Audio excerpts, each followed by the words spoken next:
तो पाकिस्तान में जैश के सबसे बड़े आतंकी कैंप को भारतीय वायुसेना ने नेस्तनाबूद कर दिया है। करीब 300 आतंकवादियों को मार गिराया है। और सीधा हम रुख करेंगे जयपुर का। हमारे जयपुर स्टूडियो से इस वक्त मेरे साथ दो गेस्ट जुड़ रहे हैं। आपको मिलवा देता हूं। रिटायर्ड कर्नल अमरदीप सिंह जी हैं और साथ ही रिटायर्ड ब्रिगेडियर वीडी सिंह निर्माण जी। सर, आप दोनों का स्वागत है न्यूज 18 राजस्थान पर। कर्नल सर, कितना बड़ा ब्लो मानते हैं आप ये जो आज सर्जिकल स्ट्राइक पार्ट 2 हुआ है पाकिस्तान के लिए?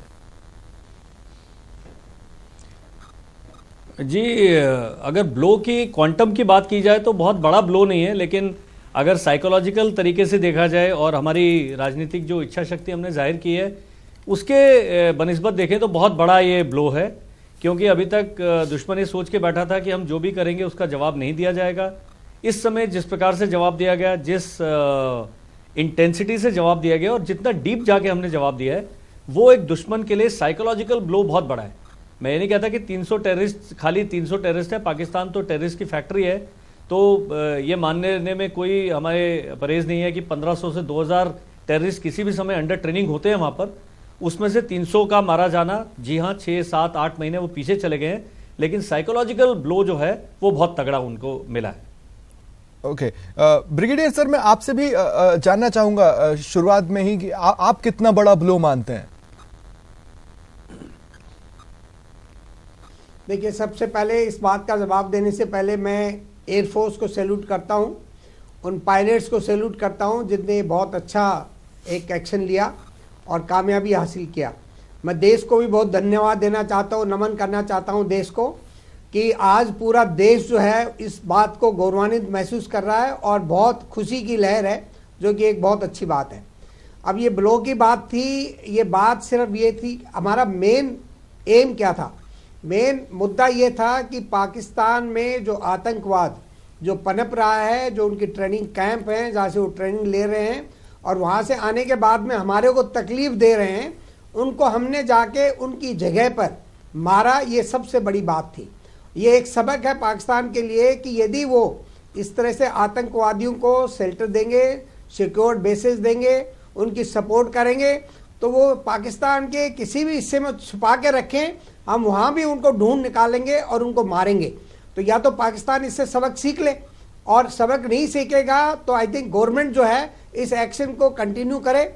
आर्मी जो पिछले करीबन 12 दिन से पुलवामा अटैक के बाद में जो कार्रवाई कर रही है और सरकार जो कर रही है, उसकी मैं सराहना करता हूं और ये कंटिन्यू रहना चाहिए जब तक कि आतंकवाद खत्म न हो, और अपने देश की सुरक्षा के लिए बहुत जरूरी है।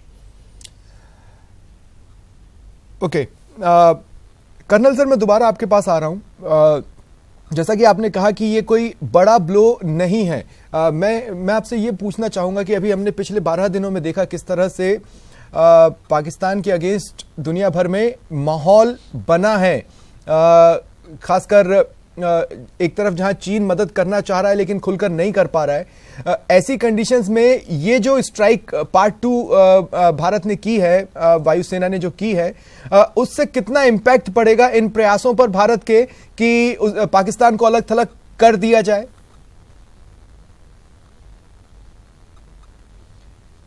ये देखिए, जो एयर स्ट्राइक हुई है इससे पहले उसका बेस तैयार किया गया था। हमने पाकिस्तान को केवल सिग्नलिंग मिलिट्री तौर पर नहीं करी, हमने स्ट्रैटेजिक लेवल पर, इंटरनेशनल लेवल पर पाकिस्तान को आइसोलेट करने के लिए जो अपनी मुहिम छेड़ी है, ये उसमें एक और कदम है। हमने मोस्ट फेवर्ड नेशन का दर्जा उनसे वापस लिया। हमने रिवर वाटर शेयरिंग की ट्रीटी को दोबारा से उस पर पुनर्विचार करके और कहा है कि जो एक्स्ट्रा पाकिस्तान को हम पानी देते थे उसको रोका जाएगा। आज नहीं, आज से 1-2 साल में जब भी हमारे पास अरेंजमेंट पूरे होते हैं। उसके बाद कश्मीर के अंदर मिलिट्री एक्शन के द्वारा इस आतंकवादी हमले को जिन्होंने अंजाम दिया था उनको मार डाला गया, उनको नेस्तनाबूद किया। और उसके बाद क्योंकि जो टेररिस्ट था वो उनको ये लगता था कि हमें इतना गहरे आकर 50-60 किलोमीटर अंदर आकर छेड़ना बहुत मुश्किल है। उन्हें लगता था कि थल सेना की कैपेबिलिटी के बाहर है और एकदम से बड़ी तैयारी और लंबे समय की तैयारी के बिना ये नहीं किया जा सकता, जिसको एयरफोर्स ने उनको बिल्कुल गलत साबित कर दिया।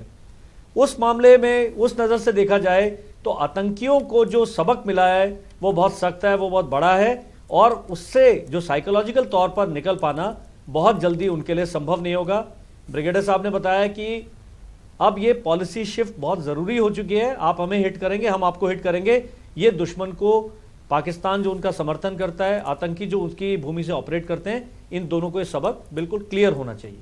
कर्नल सर, जो आप कह रहे हैं उसी से जुड़ा एक सवाल मेरे दिमाग में उठ रहा है। जैसे कि आप ये कह रहे हैं कि भाई ठीक है, अगर कोई एक्शन होता है तो उसका more than equal and opposite reaction करने में हम सक्षम हैं।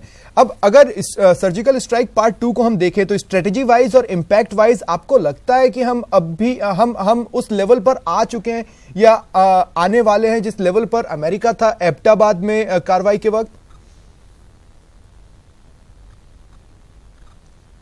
देखिए, अमेरिका से सीधे सीधे कंपेयर हम ना करें तो ही ठीक होगा। एक हमारी जो कैपेबिलिटी है, सबसे पहले मैं आप सभी से जो इस प्रोग्राम को सुन रहे हैं, मैं बताना चाहता हूं कि सेनाएं बहुत कैपेबल है। हमारे पास ये कैपेबिलिटी कल रात को नहीं आई है, हमारे पास ये कैपेबिलिटी कई सालों से है। एक राजनीतिक इच्छा शक्ति या पॉलिटिकल विल जिसकी जरूरत थी, जिसको दर्शाना जरूरी था, वो अभी दिखाई गई है। और कोई बड़ी बात नहीं है, आप एनिमी के लिए कॉस्ट ऑफ वॉर या लड़ाई की कीमत बढ़ाइए। अभी तक उनको लगता है कि हमारा एक कार बॉम्ब से जाकर एक आदमी कैजुअलिटी होता है और 40 जवान मार सकता है, तो उन्हें बताना है कि उस एक आदमी के मरने के बाद हम 300 और मारेंगे, तो इसके लिए जो लड़ाई करने की उसकी कॉस्ट है वो बढ़ जाती है, और अगली बार वो इस प्रकार का कदम उठाने से पहले 100 बार सोचेगा। एंड आर्मी जो है, एयरफोर्स जो है, नेवी है, हमारा काम है लड़ाई को डेटर करना, लड़ना नहीं है। लड़ना तो जब आएगा तो करेंगे, लेकिन सबसे पहले हम किसी देश को उसके लड़ने के इरादों में ही तोड़ दें, वो हमारा काम है, जिससे ये जो एक्शन है उस तरफ हमें लेके जाता है कि अगली बार जब कोई टेररिस्ट एक्शन करता है तो वो पाकिस्तानी सरकार, टेररिस्ट उनके आका, और जो ग्राउंड लेवल पर टेररिस्ट काम कर रहा है वो 10 बार सोचे कि हमें करना चाहिए कि नहीं करना चाहिए, क्योंकि एक ही रात में, एक एयर स्ट्राइक में सडनली दुश्मन के लिए लड़ाई की कीमत बहुत बढ़ गई है। तो इस लिहाज से ब्रिगेडियर सर, अगर मैं दोबारा ब्लो वाले क्वेश्चन पे आऊं तो ये एक साइकोलॉजिकल ब्लो तो है ब्रिगेडियर सर, एक साइकोलॉजिकल ब्लो न केवल पाकिस्तानी गवर्नमेंट के लिए बल्कि वहां पर जो भी पाकिस्तानी सरकार के अंडर में प्रश्रय पाए हुए आतंकवादी संगठन है, उनको एक साइकोलॉजिकल ब्लो तो ये बड़ा है। देखिए, इसमें कोई शक नहीं है कि साइकोलॉजिकल ब्लो बहुत बड़ा है, और साइकोलॉजिकल ब्लो की ही जरूरत थी। आप कितना उसको नुकसान हुआ उसकी जरूरत नहीं है। देश उसकी, आप 50 सोल्जर मर जाएंगे, 100 मर जाएंगे, वो सहन कर सकता है। जब हमने पाकिस्तान को ईस्ट पाकिस्तान को हमने बांग्लादेश बनाया, उस टाइम पर उनके 93,000 जो POW हमने कैप्चर किए, इतनी कैजुअलिटी हुई, वो दोबारा रिकवर हो जाते हैं। वो नहीं, साइकोलॉजिकल ब्लो जो है वो ख़त्म नहीं होता है। देश की जो स्थिति जो है, मानसिकता, यदि वो ख़त्म हो जाती है, उस पर बहुत बड़ा है। और ये मानसिकता, साइकोलॉजिकल ब्लो है, वो बहुत इंपॉर्टेंस रखता है। कितना कोलेटरल डैमेज हुआ है उसकी अपने को ज़्यादा जाने की, डिटेल्स में जाने की जरूरत नहीं। मैं एक चीज़ और बताना चाहूँगा कि जब अमेरिका ने हमला किया था, बिन लादेन को जब पकड़ा था, उनको मारा था, उस टाइम पर जनरल वीके सिंह ने स्टेटमेंट दिया था कि इंडियन आर्मी जो है ऐसा काम करने की सक्षम है। तो मैं आपको, देशवासियों को मैं विश्वास दिलाना चाहता हूँ, और मेरा एक्सपीरियंस है कि Indian armed forces, army, navy, air force जो है, किसी भी टाइप का ऑपरेशन कहीं भी करने के लिए तैयार है। सिर्फ इच्छा शक्ति जो है राजनीतिक होनी चाहिए, और राजनीतिक ऐसी होनी चाहिए कि आर्म फोर्सेस को स्ट्रॉन्ग बनाया जाए। डिफेंस बजट अपना ना के बराबर है, और फिर हम उनसे चाहें कि सब जगह एक बहुत बड़े करतूत करो, वो नहीं है। आर्म फोर्सेस को आपने उतना ही यूएस आर्मी की तरह से जो है आपने मॉडर्नाइज करना है। उसके बाद में यूएस आर्मी जो काम करती है उससे भी हम बहुत ज्यादा काम कर सकते हैं। ये देश को विश्वास में आपको दिलाना चाहता हूँ। सर, आपने कोलैटरल डैमेज बीच में शब्द इस्तेमाल किया। ये जो सर्जिकल स्ट्राइक थी उसमें इस बात का पूरा ख्याल रखा गया कि कोलैटरल डैमेज ना हो, तो मेरे ख्याल से हमें उस हिस्से में वैसे भी जाना ही नहीं चाहिए। देखो, ऐसा है कि हम हमेशा अपने टारगेट के ऊपर जाते हैं, और इस टाइम पर हमारा टारगेट कौन था? वो थे मिलिटेंट्स और मिलिटेंट कैंप्स। सिविलियन हमारा कोई टारगेट नहीं था, और इसलिए हमने उधर ही अटैक किए। यदि मिलिटेंट्स जो है सिविलियन एरिया में रहते हैं और वहाँ सिविलियन की कोई कैजुअलिटी होती है, तो उसमें कोई हमारा वो नहीं है, दोष नहीं है उसमें।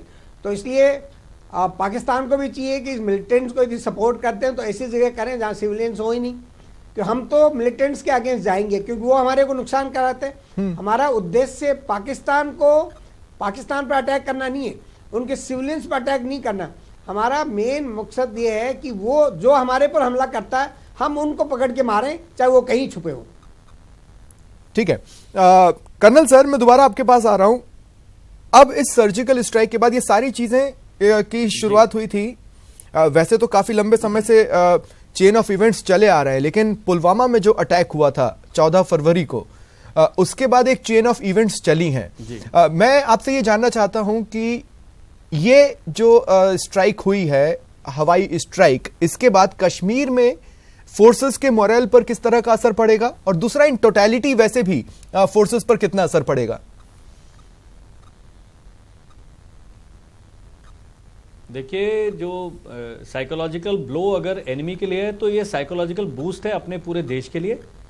हमारे जो सिपाही जो अभी तक एक तरह की बैशिंग ले रहे थे, क्योंकि जो राज्य सरकार है और जो JNK के अंदर जो सिक्योरिटी सेटअप है, शायद वो सोल्जर्स के लिए बहुत सपोर्टिव नहीं था कि हमारे पास ह्यूमन राइट का एंगल था। जो स्टेट फोर्सेस के साथ जो हमारा समन्वय था उसमें शायद कमी थी। अब ये जो सर्जिकल स्ट्राइक हुई है थ्रू एयर, उसने एक शॉट इन द आर्म बोला जाता है, एक बूस्टर की तरह काम करेगा और जवान को लगेगा कि बिल्कुल हमारी सेनाएं अभी पूरा मिलकर दुश्मन को मुंहतोड़ जवाब दे रही है, उसके इलाके में जाके दे रही है। तो ये बहुत बड़ा एक पूरे देश की जनता के लिए और हमारे सोल्जर्स के लिए बहुत ही बूस्टर डोज का काम ये जो ऑपरेशन है वो करेगा। ठीक। ब्रिगेडियर सर, मैं दोबारा आपके पास आ रहा हूं। ब्रिगेडियर सर, मुझे एक बात समझाइए। देखिए, प्रारंभिक पाकिस्तान की तो कोशिश यही होगी कि वो पिछली बार की तरह नकारे कि नहीं, इस तरह की कोई चीज हुई नहीं है, या फिर हमारी धरती पर इस तरह का कोई आतंकी कैंप हमने कभी बनने दिया नहीं है। लेकिन इसके बावजूद भी अब उन्हें भी अपने देश में कुछ तो दिखाना है कि हम कर रहे हैं। तो किस तरह की स्ट्रेटेजी जस्ट इस सर्जिकल स्ट्राइक पार्ट 2 के बाद अब हमें आने वाले समय में देखने को मिल सकती है? देखो, इसमें कोई शक नहीं है कि पाकिस्तान की मानसिकता साइकोलॉजिकली और उसकी जो है उस पर दबाव, प्रेशर बनेगा, पब्लिक का बहुत प्रेशर बनेगा उसके ऊपर कि ये इंडिया ने कर दिया है, कुछ करना चाहिए। लेकिन आज पाकिस्तान किसी हालत में नहीं है कन्वेंशनल वॉर लॉन्च करने के लिए। वो हमला नहीं करेगा, हमला बिल्कुल नहीं करेगा। वो यदि हमला करेगा, हमने किया हमला, अपने दुश्मन थे वो थे मिलिटेंट्स, उन पर किया। अभी हमने तो पाकिस्तान के कोई दुश्मन नहीं पाल रखे थे। वो किस बेसिस पर, किस आधार पर वर्ल्ड कम्युनिटी को बताएगा कि मैंने जो है स्ट्राइक किया? एक काम वो कर सकता है, जहां से हमारे एयरक्राफ्ट जिनने टेक ऑफ किया है, जहां से वो शॉर्टेज थे, उन एयर बेसिस पर वो प्लान कर सकता है कि वो स्ट्राइक करे। कल वो कहेगा कि यहाँ से एयरक्राफ्ट आए, मेरे एरिया में आए, मैं उस टाइम पर नहीं मार सका, इसलिए इसको ग्राउंड पर मैंने अटैक किया। इसके अलावा ग्राउंड अटैक वो नहीं कर सकता, कन्वेंशनल वॉर वो लॉन्च नहीं कर सकता, न्यूक्लियर वॉर वो लॉन्च नहीं करेगा। उसको पता है 71 में जब उसके 2 टुकड़े हमने किए थे, उसके बाद में 71 से 88 तक उसको 17 साल जो है ये इंसर्जेंट्स और जो मिलिटेंट हैं ये तैयार करने में लगे थे, और वो उसको कन्वेंशनल वॉर नहीं किया। इनफैक्ट कारगिल युद्ध भी एक वो जो है एक कोवर्ट ऑपरेशन था जो कि मुशर्रफ ने किया था, और वो भी चुपके से हड़पना चाहते थे, जो कि वो नाकामयाब हो गए। उनको पता ही कन्वेंशनल वार में पाकिस्तान के जो बाकी कितने, 1 टुकड़ा हो, 2 टुकड़े हो, 3 टुकड़े हो, इसलिए वो पाकिस्तान को खोना नहीं चाहते। Conventional war out of question as per my assessment ये है। लेकिन ये जरूर करेंगे कि आतंकवाद को और बढ़ावा देंगे। ये जो जैसे जितने भी आतंकवादी कैंप हैं उनको और कहीं सेफ जगह पर ले जाएंगे, इनको वो सपोर्ट जारी रहेगी। हो सकता है इनको और भी एक्सटेंड कर दें। जो वैली में जो मिलिटेंट्स हैं वो शायद एक्टिविटी अपनी बढ़ाए, तो इसलिए सिक्योरिटी फोर्सेस को अलर्ट रहना पड़ेगा, बॉर्डर पर भी, एयरफोर्स को भी, और जो मिलिटेंट्स वैली में हैं वो कुछ और गलत काम नहीं करें, उसको हमने कंट्रोल करना पड़ेगा। और जो अभी दबाव जो सरकार ने बनाया हुआ है हुर्रियत नेताओं पर, सेपरेटिस्ट पर, और जो भी एंटी सोशल एलिमेंट हैं JNK वैली में, उनको हमको देखना पड़ेगा। JNK की स्थिति अपने को जो इंटरनल सिक्योरिटी है उस पर हमको जोर देना पड़ेगा, बॉर्डर सिक्योरिटी पर अलर्टनेस रहेगा। और पाकिस्तान अटैक करना नामुमकिन है, यदि वो अटैक करेगा तो उसको बहुत बुरा नुकसान होगा, उसके लिए उसको वो रहना चाहिए, अटैक करना नामुमकिन है। ठीक है कर्नल सर, आज पाकिस्तान में इमरान खान ने कहा कि भारत ने एक तरफा उकसावे की कार्रवाई की है, हम अपने चुने हुए समय पर चुनी हुई जगह पर इसका उचित जवाब देंगे। इसके बाद उन्होंने देश को संबोधित करते हुए कहा कि वे हर तरह के हालात के लिए तैयार रहें। ये मिक्स्ड बातें होती हैं। दूसरा, उनके विदेश मंत्री ये कह रहे हैं कि वो राष्ट्रीय और विदेशी मीडिया को भी ग्राउंड जीरो पर लेकर जाएंगे, लेकिन अभी वहां मौसम ठीक नहीं है। ये तीन जो अलग अलग बयान मैंने आपको बताए दो शख्सियतों के, उसके क्या मायने निकलते नजर आते हैं? देखिए, आपने खुद ही कहा था कि पाकिस्तान को भी अपनी जनता को जवाब देना है, तो वो अपना कवर अप और डिनायल, दो स्ट्रैटेजी पाकिस्तान इस्तेमाल करता है कि कुछ हुआ ही नहीं है। उसको बोलते हैं स्टेट ऑफ डिनायल, और पाकिस्तान आज से नहीं, बहुत पहले से स्टेट ऑफ डिनायल में। आप किसी पाकिस्तानी से बात करेंगे तो कहेगा हमने 47-48 युद्ध जीता, उसके बाद 65 युद्ध जीता, 71 वॉर भी हम जीते हैं, और वो अपनी हार मानने के लिए तैयार नहीं है। तो उसके स्टेट ऑफ डिनायल से हमें कोई लेना देना नहीं है। उनके जो राष्ट्रपति ने जो स्टेटमेंट दिया है, राष्ट्रपति आप ये मान के चलिए कि पाकिस्तानी सेना की कठपुतली से ज्यादा कुछ नहीं है। वो वही करेंगे, वही कहेंगे जो उन्हें सेना का जो पूरा तंत्र आदेश देता है। ग्राउंड जीरो जब तक वो मीडिया को लेकर जाएंगे, इंटरनेशनल मीडिया को लेकर जाएंगे, वो अपना कवर अप कर चुके होंगे। वहां पर डेड बॉडीज हटा दी जाएंगी, वहां से जो डेब्री होगी उसको हटा दिया जाएगा। तो हमें इन चीजों में पड़ना ही नहीं चाहिए। हमने जो दुनिया को, हमने जो आतंकवादियों को, हमने जो पाकिस्तानी सेना को और वहां की आम जनता को संदेश देना था, अपने देश की जनता को जो संदेश देना था, वो लाउड एंड क्लियर दे दिया है कि अगर इस प्रकार की कोई बात होगी तो हम करेंगे। जहां पर, और जहां तक इस बात का सवाल है कि पाकिस्तान अपनी चुनी हुई जगह पर जवाब देगा, अपने समय से जवाब देगा, तो पिछले अगर 30 साल का इतिहास देखें, कारगिल को छोड़ दिया जाए, तो केवल आतंकवादी हमले ही जो पाकिस्तानी सेना ISI और गिदड़भब की है। मोटे तौर पर अगर मैं मीडिया की फैंसी लैंग्वेज में से कहने की कोशिश करूं तो ये एक तरह से गिदड़भब की है। लेकिन बिल्कुल, लेकिन हमें उसको लाइटली नहीं लेना है। देखिए, हमारे देश के अंदर इस प्रकार इतना हमारा ज्यादा एरिया है, इतनी पॉपुलेशन है कि हम अपने अलर्टनेस लेवल कम नहीं कर सकते। बॉर्डर पर सेनाएं अलर्ट है, एयरफोर्स अलर्ट है, बॉर्डर सिक्योरिटी फोर्सेज अलर्ट है, और कश्मीर के अंदर जो सेना की टुकड़ियां, जो फोर्सेज ऑपरेट कर रही है, वो अलर्ट है। अब अलर्टनेस का समय है आम आदमी का। आपने आसपास देखिए, कोई सस्पिशियस चीज मिलती है, वो शायद टेररिस्ट हमले का संकेत हो सकता है। स्पेक्टेकुलर वो क्या कर सकता है, मुंबई जैसा अटैक कर सकता है, या जिस प्रकार से पठानकोट में एयरफोर्स बेस पे किया अटैक, वो इससे ज्यादा उसकी कैपेबिलिटी नहीं है। क्योंकि वॉर जो है, जैसा ब्रिगेडियर साहब ने अभी बताया कि 1 दिन या 2 दिन का तैयारी नहीं लगता है। पाकिस्तान ने पूरा नेशन जाता है लड़ाई में। वो आर्थिक, राजनीतिक, सामरिक और साइकोलॉजिकल किसी भी तरीके से लड़ाई के लिए तैयार नहीं है। पाकिस्तान की अगर आप आर्थिक हालत देखें, माली हालत देखें, तो वो बहुत ज्यादा हेल्दी नहीं है। और अगर वो वॉर का ऑप्शन चुनता है, जो कि बहुत ही अनलाइकली है, तो उसको और विघटन के लिए और टुकड़े होने के लिए तैयार रहना पड़ेगा। ये चेतावनी मानी जाए, चैलेंज माना चाहिए, और पाकिस्तान भी जानता है कि वो लड़ाई अफोर्ड नहीं कर सकता है। ठीक है ब्रिगेडियर सर, अब मैं अगर डिप्लोमेटिक लेवल पर जाकर बात करने की कोशिश करूं तो मैं ये कहना चाहता हूं कि जब हम पाकिस्तान की बात करते हैं तो हमें एक दूसरे नेशन को भी निगाह में रखना होता है, और एक तीसरी जगह पर भी अपनी वहां की घटनाओं पर भी हमें नजर रखनी पड़ती है। मतलब पाकिस्तान, चीन और अफगानिस्तान मोटे तौर पर, हालांकि अफगानिस्तान से अभी दुश्मनी वाला स्टेटस तो नहीं है, लेकिन फिर भी रखना पड़ता है। अब आज हमने देखा कि ऑस्ट्रेलिया कह रहा है सर्जिकल स्ट्राइक में जो हुआ है वो ठीक है, वो भारत का समर्थन कर रहा है। चीन पहली बार उतना खुलकर नहीं बोल रहा है जितना पाकिस्तान के लिए अमूमन वो बोलता रहा है। बस उसने ये कहा है कि संयम बरतें दोनों देश। डिप्लोमेसी के हिसाब से आप क्या देखते हैं इसमें कि कूटनीतिक स्तर पर भारत को बढ़त तो मिल रही है, ये साफ हो रहा है? इसमें कोई शक नहीं है कि अपनी फॉरेन पॉलिसी बहुत बढ़िया रही है। पिछले 12 दिनों में हमने बहुत देशों का साथ लिया है और समर्थन लिया है। यूएस के प्रेसिडेंट डोनाल्ड ट्रंप ने तो बहुत साफ कर दिया कि इंडियन आर्मी जो है और भारत जो है वो अपने सेल्फ डिफेंस में कोई भी एक्शन लेने में सक्षम है और उसको लेना चाहिए और वो लेगा। ये तो बहुत सपोर्ट है। चाइना बिल्कुल साफ है, चाइना जो है पाकिस्तान के साथ में है। उसने बहुत पैसे पाकिस्तान में खर्च कर रखे हैं। ग्वादार पोर्ट डेवलप कर रहा है, जो अपना सी पैक जो है, चाइना पाकिस्तान इकोनॉमिक कॉरिडोर जो है वो उसका चालू है, उसमें काफ़ी इन्वेस्टमेंट कर रखा है।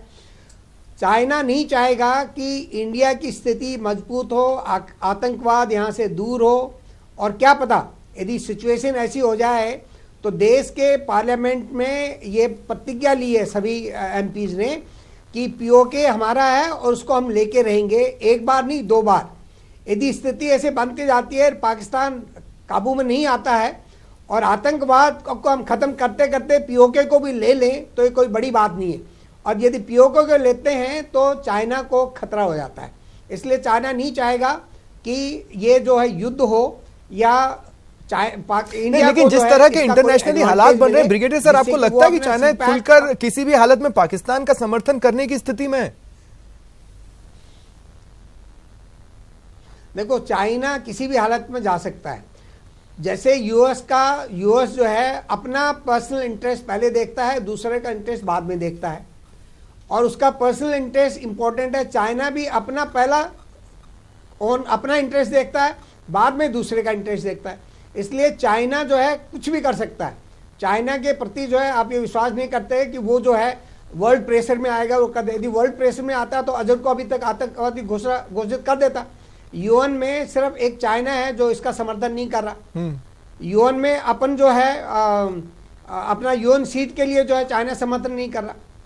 उधर न्यूक्लियर जो सप्लाई ग्रुप है उसके लिए चाइना अपना समर्थन नहीं कर रहा। सिर्फ एक देश